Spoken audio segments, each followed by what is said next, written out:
तर काय म्हणता बुट्ट्यो, आपण चाललो तर आपल्या मित्राच्या डीजेवर. तो गेला पुढं डीजे घेऊन आपण चाललो त्याच्या मागून. आपल्या संग आहे आपले 3 सोबती.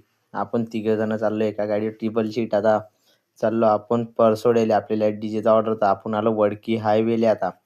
आपण चाललो परसोडा पुढं वडकी हायवेला लागलो आपण आता. आपण आलो आता परसोड्यामध्ये. आपल्याला इथं शाळेतला ऑर्डर तर आपण चाललो पुढं. चालत दाखवतो तुम्हाला. पहा आता इथून पुढं आपल्या डीजेची क्वालिटी.